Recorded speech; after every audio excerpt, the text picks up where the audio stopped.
Okay, let's get right into it. Is Luka Doncic the NBA's next champion? Or is he, I don't know, maybe the biggest unfulfilled promise we've seen in a while? It's a huge question, right? You see the highlights, the unbelievable stats. This guy who just seems to bend the game to his will. Absolutely, like pure magic sometimes. The step backs, the passes. He's a maestro out there. Uh-huh. But then you look at the team results for Dallas, and it's just not quite adding up to championship contender status, is it? Exactly. So forget the hype, forget the noise, or dive in deep today. The raw truth. Can Luka actually carry the Mavs all the way? Yeah, that's the core of it. The truth about Luka Doncic, can he carry the Mavs to a championship? We've really dug into the analysis, trying to look past just the box score. Looking at leadership, the team build, that kind of stuff. Right. The pressure, how his dominance shapes everything, and what kind of team do you even build around a player like that? It makes you ask, can one guy, even a generational talent, overcome everything else? It really does. Have you ever stopped to think if one player, no matter how amazing, can truly drag a team through 4 rounds of the playoffs? It's relentless. It's incredibly tough. So we've boiled down the key insights here, trying to give you the clearest picture of this whole Doncic championship puzzle. Let's start where he started in the league, because his arrival was, well, unique. Totally unique. I mean, think about it. He wasn't some raw kid coming out of college. He walks into the NBA at 19, already holding a EuroLeague MVP trophy and a championship ring. Which is just wild. He'd already battled seasoned pros in huge games before his NBA debut. You just don't see that kind of experience. Almost never. He wasn't potential, he was proven. Which makes it even crazier that 2 teams passed on him. The Suns and the Kings. Hindsight is 20/20, yeah, but wow. You have to imagine those what-if conversations are still happening. For sure. But Dallas, they saw it. They saw something special. And what they got wasn't your typical explosive NBA superstar athlete. No, it was Luka Ball, right. Slow, methodical. Almost like a chess game. He picks defenses apart instead of just blowing by them. And it's incredibly effective, obviously. Look at his offensive numbers. But it does raise that key question, the one that kind of hangs over everything. If he's so good, why are we still asking if he can win a title? Exactly. Because his individual brilliance is undeniable. But how does that sheer dominance affect the team? He controls the ball so much. Does that style, while amazing individually, sometimes limit the team, especially deep in the playoffs when defenses really lock in? Yeah, does it make them predictable? Or maybe wear down the other guys. That's why the doubt lingers, I think. Because at the end of the day, championships are how we measure the all-time greats. Which naturally shifts the focus a bit to the Mavericks organization itself since that 2011 title run. Well, our source uses the word chaos to describe a lot of that period. Yeah, that sounds about right. Failed free agent pursuits, coaches coming and going, some trades that felt, let's say, reactive. Definitely reactive. Panic moves, almost. Yeah. It paints a picture of a franchise that struggled to build something solid, something sustainable around their star. And Luka's basically been carrying that whole weight, hasn't he? The source used an analogy, like a house of cards. Yeah, a really brilliant foundation, but maybe the structure above it has been shaky at times. Look at the Porzingis experiment. On paper, it looked amazing. Oh yeah, tons of promise. But it just didn't click. Yeah. And now Kyrie Irving, another incredible offensive talent, no doubt. But is he the perfect fit? Or just the best available star they could grab? That's the million-dollar question, isn't it? It's not just about stacking names. It's about fit, leadership, mentality, all those intangibles. And Luka plays with this incredible fire, like every single possession is war. But does everyone else on the roster consistently match that intensity, that focus? How long can one guy keep dragging a team forward if the overall direction feels unclear? Which, I guess, leads us to maybe the trickiest part of this whole thing. We've talked about the organization, but what about Luka himself? Are there parts of his game, his approach, that might be, part of the problem? This is where it gets really interesting and maybe a bit uncomfortable. The source doesn't shy away from it. It talks about generational flaws alongside the generational talent. Okay, like what specifically?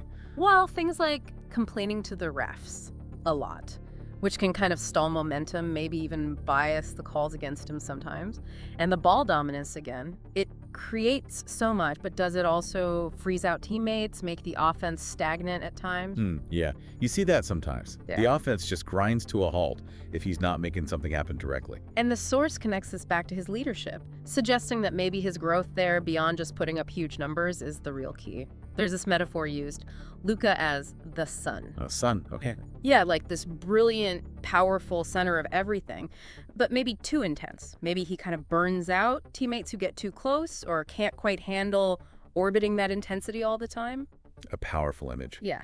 So the very thing that makes him great, that control, that intensity, could actually be a barrier to winning it all. It's a paradox, right? A really tough thing to consider.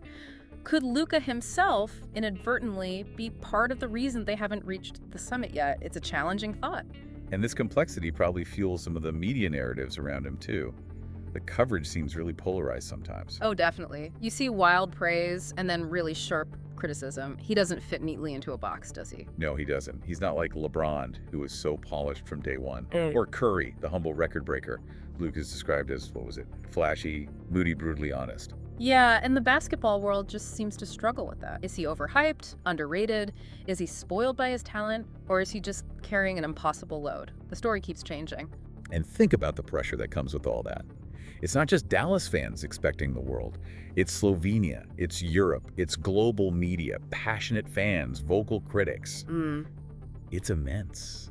How much does that kind of constant, intense pressure shape a player's path, you think? It has to have a huge impact. It could forge a champion, or it could just wear someone down. And speaking of paths and time, this source really stresses the urgency here. Luka's in his prime. Like right now, this isn't the future, this is the moment. Yeah, the window is open, or it should be. And there's some pretty sharp criticism in the source about how the Mavs have managed these prime years so far. Talk of wasted years, broken rosters, poor fits. Ouch. But you look around the league, you see teams like Denver, Boston, Milwaukee. Right. Teams that have built something more sustainable, more balanced around their stars. And the comparison to Damian Lillard, that hits hard. Yeah, the loyal superstar, incredible talent, but maybe destined to never quite get that ring with his original team. Is that the risk here? Are the Mavs risking wasting Luka's best years? It's a scary thought for Mavs fans, especially with how tough the West is, and seems to be getting tougher every year. Okay, so it's not all doom and gloom, presumably? Based on what we've looked at, what's the path forward? What needs to happen for Luka and Dallas to actually win it all? Well, the source points to a few key things. First, Luka himself. His leadership needs to evolve beyond just the stats. More vocal leadership, more accountability, really trusting and empowering his teammates. Makes sense. It can't just be the Luka show, especially not in the finals. Exactly. Second, the front office has to nail the team building and maybe shift focus away from just chasing the next big name. Towards what? Towards finding guys who excel in specific roles. Reliable defenders, knockdown shooters, guys who understand their job and play selflessly within the team concept. The right pieces around Luka. The glue guys, the specialists. You need that balance. Absolutely. And third, coaching is critical. Implementing a system that maximizes Luka's strengths, sure, but one that also empowers everyone else. It can't just be give Luka the ball and get out of the way all the time. So the core message seems to be, yes, Luka can carry them a long way, maybe further than almost anyone else could. But he shouldn't have to carry them all the way alone. Precisely. The source uses this great analogy at the end. Championships are won by armies, not by individual superheroes. And right now, it often looks like Luka is fighting a solo war out there. A solo war. Wow. Okay, so that's the deep dive. The complex picture of Luka Doncic, his incredible talent, the team around him, and that elusive championship. We've laid out the arguments, the challenges, the potential path. And now we really want to turn it over to you listening. What do you think? Can Luka Doncic actually lead the Mavs to a title? Or is he going to be one of those legendary players talked about for decades, but without that ultimate team success on his resume? Let us know what you think. Drop your opinions in the comments below. We're genuinely curious to hear your perspective on this. Yeah, jump into the conversation. And hey, if you found this deep dive useful, if you're pulling for Luka, or you just appreciate getting past the surface level takes, definitely hit that like button. And subscribe. That way you won't miss our next deep dive where we try to get to the truth behind the noise. Because that's what we aim for, the real substance, not just hyper negativity. So we'll leave you with this final thought to chew on. What's the greater burden for a superstar like Luka? Is it carrying the weight of an entire franchise? Or learning how to effectively share that weight?